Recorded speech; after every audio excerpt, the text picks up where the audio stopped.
Today I will show you guys how to make banana pancakes. It is crispy and sweet flour stuffed with banana on top with condensed milk and sugar. สวัสดีค่ะ everyone Monday new recipe.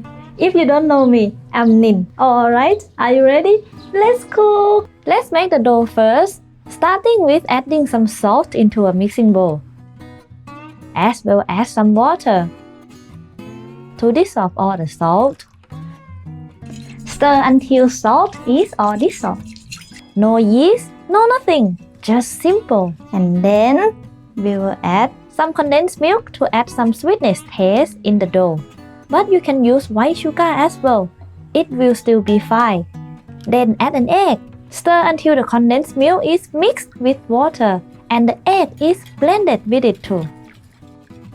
I will set this aside and we'll start with the flour. I'm going to add the butter, which is soft by the hot temperature we have here. And I'm going to roughly mix or rub everything together. I just want to break the butter up in the flour. And now, let's make some space to add the liquid mixer that we made earlier. Pour it into the flour and don't waste any drop. I will mix that until it combines the flour and the liquid, just by hand. I don't have any mixing machine, and I don't think it is needed for this recipe, but you can use one if you prefer. So for this part, I will just need to mix until I don't have any dry flour left in the bowl. Alright, I will let this sit for about 30 minutes to let the flour absorb all the liquid. Yay! It's time to make a real dough. To do so, I'm going to continue to knead it just until the texture of the dough is drier. Oh, yeah, it's heavy. My flour is not stick in the bowl much as before, but we still have to knead it. Keep kneading it until there is no dry flour left in the bowl, then remove it onto a chopping board. But before, I will add a little bit extra flour to it because my dough is still too moist. I will keep kneading it. The dough should be a bit moist, but it should not stick to the hand too much. That's why I will sprinkle some more flour and keep kneading it a bit. I am not an expert at all for dessert in general and especially for making the dough. How do you think I'm doing? Do you have any tricks or recommendations? Tell me in the comments. It starts looking better and better. Nothing sticks to my hand anymore. Like this, I think it's good. No need to make it too smooth because the dough should have enough gluten so it can stretch. Before the next step, I will let it sit for about 15 minutes to make it easier to cut later on. So now, I will just stretch the dough into a baguette shape. And I'm going to cut it into medium chunks. Actually, the size of your dough pieces depends on the size of your pan.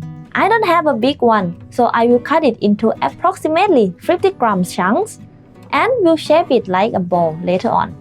But first, let's brush the cooking oil all over the plate on which I will put the dough to prevent them from sticking to each other.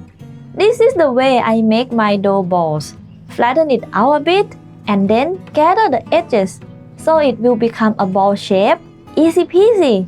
Then I will brush the dough with a lot of cooking oil so that when I will put the other balls next to it, it will not stick together. As you can see, I make the small dough as well. It's actually the mini roti for me. This is what I got. I will leave it in the fridge for about 3 hours.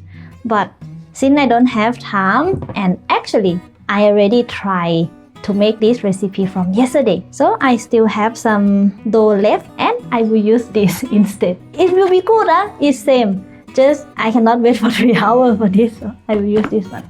Take one of the dough balls and then press it down until it's quite flat. Then start to stretch and lift and stretch it again. Be gentle. There's no rush. Until you get it thin enough. Then trim off the thick edges. Don't worry, I will not throw that. It can be even more mini roti. Now I will turn on low heat with some cooking oil ready in the pan. And place the roti sheet down in it. The roti sheet will shrink a bit and is totally fine. Quickly stretch out the roti edges while the oil is not hot yet. Then put the sliced banana in the middle of the roti sheet. Don't overput it because we still have to fold it right after. Let it pan fry for about 1 to 2 minutes on each side until there is some crispy brown color on it. Turn off the heat and add some butter for more flavor.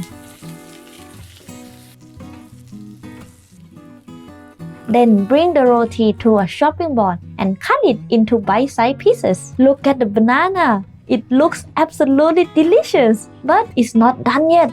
There is one final step that you really cannot miss: the topping. You cannot eat roti without these lovely condensed milk stripes on top. Nice crispy roti and soft banana are perfect with this. And if it's not enough, sprinkle some more sugar or even chocolate. Let's forget about diet for now, okay? And if you want to try more Thai dessert, especially about banana, check right here. I also have another recipe. If you love Thai food, make sure to subscribe and click the notification bell. Like that, you will never miss a recipe. Thank you for watching. See you next Monday. ขอบคุณค่ะ บ๊ายบาย